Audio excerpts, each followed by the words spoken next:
তো সব জিনিস আমি কি করে একদিনে সব খাই বলো তো দেখি? আবার ফেলেও দেওয়া যায় না, না এত দাম আজকাল। বেগুন 80 টাকা কিলো, বলো তাই? 80-100 টাকা কিলো, সেই বেগুন কি ফেলে দেওয়া যায়? মিষ্টি পচার পরে দাম বেশি। মিষ্টি আমি তো কেনা খুব একটা কিনে খাই না, তাই জানি না মিষ্টি পচলে কেমন লাগে, বুঝলে?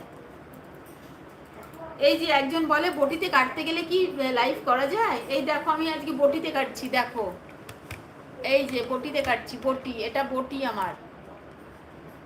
কারণ এটা দেখলাম ছুরি দিয়ে কাটতে পারবো না আমি, এর জন্য বটি দিয়ে ভালো করে দেখে শুনে কাটতে হবে। ছুরি দিয়ে যদি ঘ্যাচ ঘ্যাচ করে কাটতে হয় তাহলে হয়।